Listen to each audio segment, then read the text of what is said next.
ফেরাউনকে আল্লাহ সাগরের জলে ডুবিয়ে মারল, যেই নমরুদকে আল্লাহ শেষ করে দিল, যেই কারণকে আল্লাহ শেষ করে দিল, সে আল্লাহ আজও আগের ক্ষমতা নিয়ে আছে না নাই?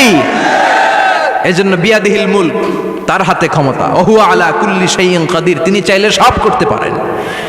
তিনি রাজারে প্রজা বানাতে পারেন, প্রজারে রাজা বানাতে পারেন, ধনীরে গরিব বানাতে পারেন, গরিবরে ধনী বানাতে পারেন।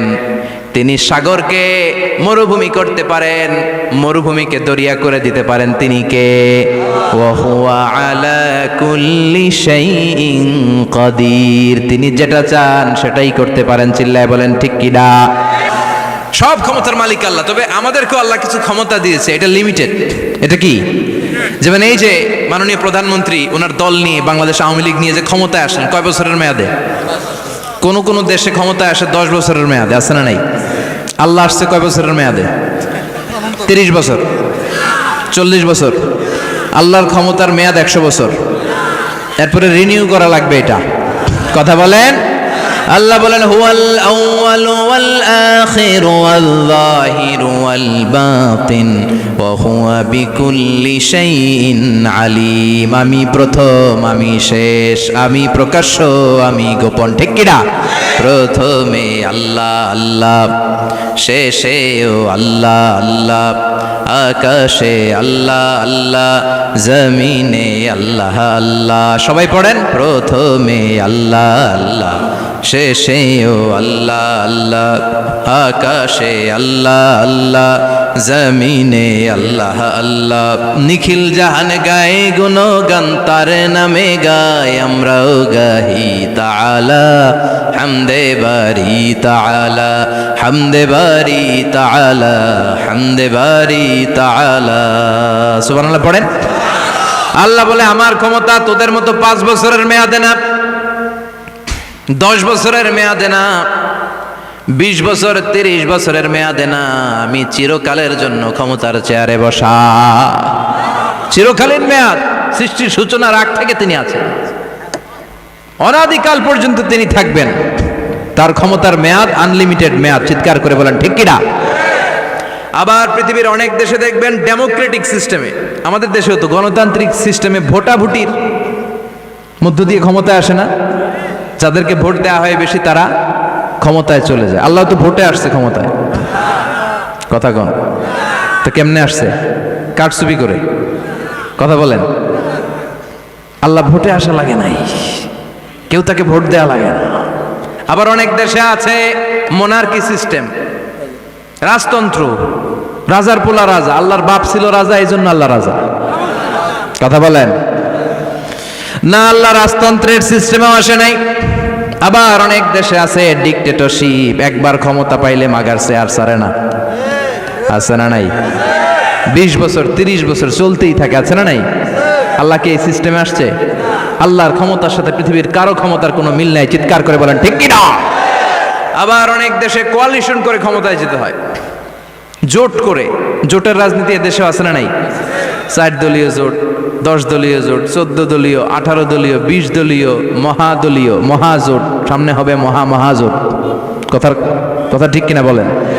তো আল্লাহ কিরকম জোট করে আসা লাগছে? কথা বলেন। তার মানে আল্লাহর ক্ষমতা আমাদের ক্ষমতা এক নয়। আবার পৃথিবীর অনেক দেশে গণ অভ্যুত্থানের মাধ্যমে অনেককে ক্ষমতা থেকে নামানো হয়, ঠিক কিনা? গণ অভ্যুত্থান হয় না? সেনাবাহিনীরা কু করে না? মিলিটারি কু করে ক্ষমতা থেকে নামায়। তো আমরাও যদি আল্লাহর বিরুদ্ধে একটা আন্দোলন করি, আল্লাহ তো নেমে যাবে, নামানো যাবে না? আচ্ছা, আমরা পারলাম না, জিনেরা যদি আমাদের সাথে যোগ দেয়, মানুষ জিন ভাই ভাই, আল্লাহর রক্ষা নাই। কথা বলেন, তাও পারা যাবে না? ফেরেশতারাও যদি কয় আমরাও মানি না, তাইলে তো শেষ আল্লাহর গদি। আল্লাহ বলে গোটা বিশ্বের সবাই মিলে যদি আমার বিরুদ্ধে আন্দোলনে নেমে যাস, আমার ক্ষমতার বিরুদ্ধে যদি মিছিল দেয়া শুরু করে দিস, আমার ক্ষমতার 1 ইঞ্চিও কমাতে পারবি না। সুবহানাল্লাহ পড়েন। এজন্য আল্লাহ বললেন তাবারাকাল্লাযী বিয়াদিহিল মুলকু ওয়া হুয়া আলা কুল্লি শাইইন কাদির। সুমহান সেই সত্তা যার হাতে ক্ষমতা, ক্ষমতা কার হাতে? আবার দেখবেন পৃথিবীর অনেক দেশের রাজারা, রাজা সিস্টেম যেখানে বয়সের ভাড়া যখন নুজ্জ হয়ে যায়, 80-90 বছর বয়স হয়ে যায়, স্বেচ্ছায় ক্ষমতা ছেড়ে দেয়, ছেড়ে দিয়ে রিটায়ারমেন্টে যায়। কথা কন। শোনেন নাই মনে হয়, আছে না নাই? অনেক রাজা স্বেচ্ছায় ক্ষমতা ছেড়ে দিয়ে রিটায়ারমেন্টে যায়, বয়সের ভারে নুজ্জ। তা আল্লাহ তো ওই কবে থেকে ক্ষমতায়, বুড়ো হয়ে গেছেন এখন, কথা কন। এখন আল্লাহর চলতে লাঠি লাগে, আগের মতো ক্ষমতা নাই, চোখে সানগ্লাস লাগে, পাওয়ারওয়ালা গ্লাস ছাড়া আল্লাহ মনে হয় দেখে টেকে না, কথা কন। তার করতে হয়, কি দুর্বল ছিলাম আমরা, ওই দুর্বলতা থেকে যৌবনের সাময়িক একটা সময় পাই রক্ত গরম। এরকম রক্ত গরম তোমার আগে ছিল না, আগে তুমি দুর্বল ছিলা। তুমি শুধু দুর্বল না, তুমি দুর্বলের ঘরের দুর্বল। আমাদের 14 পুরুষ দুর্বল, চিল্লায় বলেন ঠিক কিনা? কি ক্ষমতা আমাদের! দুর্বল হয়ে দুনিয়ায় জন্মালাম, সাময়িক কিছু সময়ের জন্য যৌবনের শক্তি পেলাম, আবার ওইটার পরে আবার দুর্বল হয়ে গেলাম।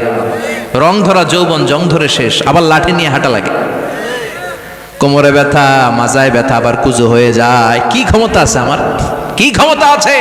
একটু ভূমিকম্প হলে কাঁপাকাঁপি শুরু হয়ে যায়, ঠিক কিনা? ভূমিকম্প হলে বাঁচার জন্য সব দেয় দৌড়। টেলিভিশনের কিছু লাইভ প্রোগ্রাম দেখলাম, উপস্থাপকও দৌড়, অতিথিও দৌড়। দেখেন নাই? লাইভ ব্রডকাস্টিং হচ্ছিল, কি সরাসরি সম্প্রচার। যখন দেখা যাচ্ছে চেয়ার কাঁপতেছে, উপস্থাপক দৌড়, আর মেহমানরা বসে আছে মাইক নিয়ে। কিছুক্ষণ পরে আরো কাঁপাকাঁপি বেড়ে গেল, মেহমানও দৌড়, কথা কন। 20 তলা 30 তলা দামি দামি বিল্ডিং গুলোর ফ্ল্যাটের ভেতরে যারা থাকে, তুফান শুরু হলে দেয় দৌড়, কথা কন। ভাড়াটিয়ারা দৌড়ায়, বাড়িওয়ালারা দৌড়ায় না। নিজের বাড়ি তো, এই জন্য দৌড় দেয় না। নাকি ভূমিকম্প হলে ভাড়াটিয়াও দৌড়, বাড়িওয়ালাও দৌড়, র্যাবের প্রধান দৌড়, পুলিশ প্রধান দৌড়, শুধু প্রেসিডেন্ট আর মাননীয় প্রধানমন্ত্রী দৌড়ায় না, কথা কন। বাঁচার জন্য সব দৌড়। কয়েক বছর আগে পত্রিকায় একটা হেডিং করলাম, মাননীয় প্রধানমন্ত্রীকে বহনকারী বিমান এর 33 চক্কর আকাশে। কয় চক্কর? কি যেন সমস্যা হয়েছে, বিমান নামতে পারছিল না। তখন ওনার সাথে আবার স্পেশাল সিকিউরিটি ফোর্স থাকে। ওনারা বলল, honourable prime minister, we can not land now because of some flying মেকানিজমে আমাদের সমস্যা হচ্ছে, আমরা ল্যান্ড করতে পারছি না, ঝামেলা হচ্ছে, নিচেও হয়তো কোনো ঝামেলা দেখা দিচ্ছে, আমরা এখন নামতে পারবো না, উই ক্যান নট ল্যান্ড নাও। আপনাকে একটু ধৈর্য ধরে বসে থাকতে হবে। তখন ওই ওনাকে বহনকারী বিমানটা আকাশে 33টা চক্কর মেরেছিল। এটা নিয়ে কাভার করা হয়েছে পত্রিকায়। আপনার কি মনে হয়, 17 কোটি মানুষের প্রধানমন্ত্রী, এদেশের সবচেয়ে ক্ষমতাধর নারী, উনি যখন বিমানে বসা অবস্থায় শুনলেন বিমানে ঝামেলা বা নিচে ঝামেলা, ওনার অন্তরে ভয় ঢুকছে কার? উনি বসে বসে জিকির করছে কার? তাহলে দেখেন, ক্ষমতাও সবসময় কাজে লাগে না। চিৎকার করে বলেন ঠিক কিনা? ক্ষমতা আপনারে বাঁচাতে পারবে না, আপনারে বাঁচাতে পারে একজন। চিৎকার করে বলেন তিনি কে?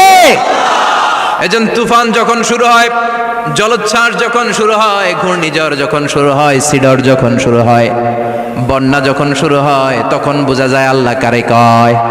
কক্সবাজারে যখন জলোচ্ছ্বাস হয়, মহেশখালী দ্বীপে যখন তুফান হয়, টর্নেডো হয়, জলোচ্ছ্বাস হয়, গৌতম বুদ্ধের অনুসারী যেই বুদ্ধ ধর্মের লোকেরা আছে, বৌদ্ধ পাদ্রীরাও নেমে নেমে জিকির করা শুরু করে দেয় কার?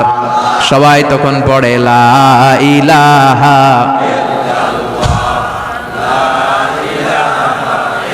লা ইলাহা ইল্লাল্লাহু মুহাম্মাদুর রাসূলুল্লাহ সাল্লাল্লাহু আলাইহি ওয়াসাল্লাম। বিপদে পড়লে বোঝা যায় আল্লাহ কারে কয়। আমি একবার বিপদে পড়ছি, বরিশাল গিয়েছিলাম, বাসে ফিরে আসতেছি লঞ্চে, ওই লঞ্চে তুফান হয়েছিল। তখন বুঝলাম যে কি ভয়ঙ্কর অবস্থা। ওই লঞ্চের সবাই আস্তিক নাস্তিক, মুসলমান হিন্দু সবাই জিকির করা শুরু করে দিয়েছে আল্লাহর। সুবহানাল্লাহ কইবেন না? লঞ্চ যখন কেঁপে ওঠে, সবাই বলে বাঁচাও। আমি বললাম কে বাঁচাইবে ওকে? হুজুর আপনি বাঁচান। আমি বললাম তাইলে আমারে বাঁচাইবো কেডা? কয় আল্লাহ। আল্লাহ ছাড়া বাঁচাতে পারে কেউ?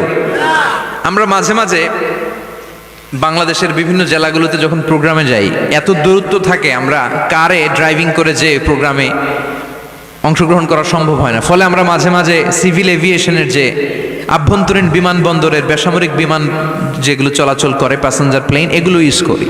ঢাকা থেকে এগুলো চলে, সৈয়দপুরে যায় কিছু, রাজশাহীতে, সিলেটে, চিটাগাংয়ে যায়, যশোর এয়ারপোর্টে যায় এবং কক্সবাজারে যায়।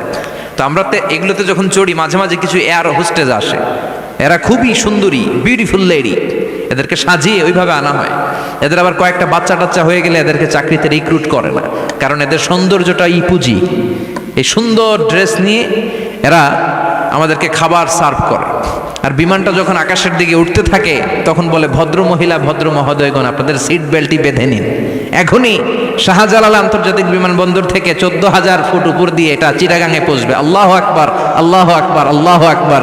সুবহানাল্লাযী সাখখারা লানা হাযা ওয়া মা কুন্না লাহু মুকরিনিন ওয়া ইন্না ইলা রাব্বিনা লামুনকালিবুন। দেখতে সুন্দরী, লিপস্টিক মেরে, ডিজাইন করে, মেকআপ নিয়ে, সুটেড বুটেড হয়ে এসেছে, কিন্তু যখনই বিমানটা 14,000 ফিট উপরে ওঠে তখন তার মুখ দিয়ে বেরোয় আল্লাহু আকবার। কারণ সেও ভালো করে জানে এই 14,000 ফিট উপরে আমার আব্বা নাই, আমার আম্মা নাই, মাননীয় প্রধানমন্ত্রী নাই, পুলিশ নাই, র্যাব নাই। এই হাওয়ার উপরে বিমানটা চলে, ওখানে কেউ আমারে বাঁচাতে পারে না, একজন ছাড়া। চিল্লায় বলো, তিনি কে?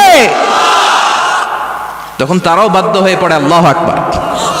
তাহলে বোঝা গেল আমাদের কোনো ক্ষমতা টমতা কিচ্ছু নাই, আসল ক্ষমতার মালিক একজন। চিল্লায় বলেন, তিনি কে? সে আল্লাহ বললেন, তাবারাকাল্লাযী বিয়াদিহিল মুলকু ওয়া হুয়া আলা কুল্লি শাইইন কাদির। সুমহান সেই সত্তা যার হাতে ক্ষমতা। ক্ষমতা কার হাতে?